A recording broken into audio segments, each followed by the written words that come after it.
आखिर ऐसी कौन सी सोच थी जिसने इस 8 साल के बच्चे को दुनिया का सबसे छोटा सीरियल किलर बना दिया। हेलो दोस्तों, स्वागत है आप सभी का हमारे यूट्यूब चैनल पर।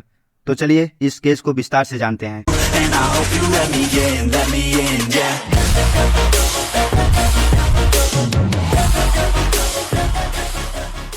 ये बात है मई 2007 की। बिहार के बेगूसराय का एक लड़का रातों रात दुनिया भर की मीडिया की सुर्खियों में छा गया। मात्र 8 साल के लड़के के लिए ये कोई उपलब्धि नहीं थी, बल्कि शर्मिंदगी थी जिसे वो महसूस नहीं कर पा रहा था। हर कोई अपने बच्चे को अच्छी परवरिश देना चाहता है और उसे कामयाब बनाना चाहता है, लेकिन इसके बावजूद अलग अलग माहौल में पलने वाले बच्चों का रहन सहन, बोलचाल, व्यवहार अलग अलग हो जाता है। बच्चे गलतियां करते हैं लेकिन माँ बाप उसे सुधारते हैं। यही चलता आ रहा है। लेकिन क्या हो अगर बच्चे के गलत करने पर उसे समझाया न जाए, उसे बताया, एहसास न कराया जाए कि जो वो कर रहा है वो गलत है। माँ बाप द्वारा बच्चों की गलतियों को नजरअंदाज करना या उन्हें औरों से छुपाना किसी बच्चे को अमरजीत सादा भी बना सकता है। बढ़ती उम्र के साथ बच्चे नई बातें तेजी से सीखते हैं। इस दौरान माँ बाप और स्कूल टीचर इन्हें बताते हैं कि अच्छा क्या है, बुरा क्या है। छोटी सी चूक किसी बच्चे के दिमाग में गलत धारणा बना सकती है और ये एक गलती उसकी पूरी जिंदगी के लिए अभिशाप बन सकती है। आसपास का माहौल और लोगों का बर्ताव किसी बच्चे के दिमाग में कौन सी सोच भर दे, ये हम और आप नहीं कह सकते। सोचिए, एक माता पिता तब क्या करेंगे जब उन्हें पता चलेगा कि उनका बेटा एक हत्यारा है। शायद उसे हर हाल में बचाने की कोशिश करेंगे, जैसे कि अमरजीत के माता पिता ने किया।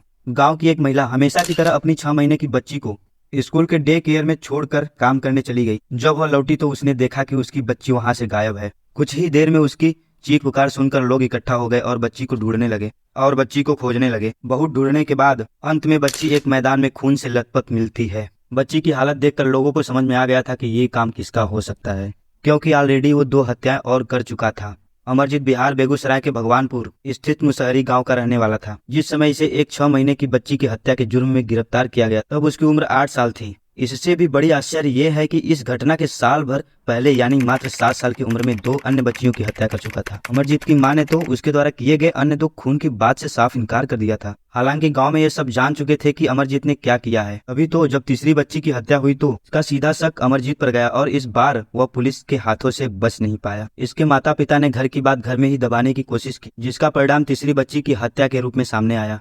इसके बाद पुलिस ने अमरजीत को गिरफ्तार कर लिया। इस मामले में अमरजीत के दोस्तों से बात करने पर पता चलता था कि उसे दूसरों की पीड़ा देखकर मजा आता था। उसके साथियों ने बताया कि चोर सिपाही के खेल में वह हम लोगों को बहुत पीटा करता है। हम लोग उससे दूर रहना चाहते हैं, लेकिन अगर उसे न खेलने दे तो हम लोगों को उससे और भी खतरा रहता है। दरअसल अमरजीत की पहली शिकार उसकी खुद की 8 महीने की बहन थी। इसके बाद इसने अपने मामा की बेटी की हत्या की। जब पुलिस ने हत्या के मामले में अमरजीत से पूछताछ की तो उसके चेहरे पर किसी प्रकार का कोई डर नहीं था। उसने सबसे पहले पुलिस से बिस्किट मांगी।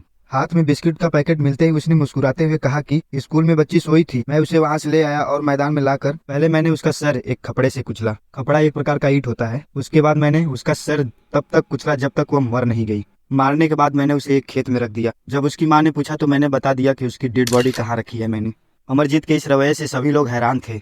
क्या हुआ अमरजीत सादा के साथ? भारतीय कानून में किसी भी बच्चे को 3 साल से अधिक सजा देने का नियम नहीं है। उसका गुनाह साबित हुआ या नहीं, उसे क्या सजा दी गई या उसे किस कारावास में रखा गया, इसकी कोई भी जानकारी सार्वजनिक नहीं की गई। लोग कहते हैं कि उसने एक मनोरोग सुविधा में 3 साल बिताए। बताया जाता है कि 2015 तक वह एक युवा गृह में रह रहा था। तो दोस्तों, आज का वीडियो यहीं समाप्त करते हैं। मिलते हैं अगले केस में।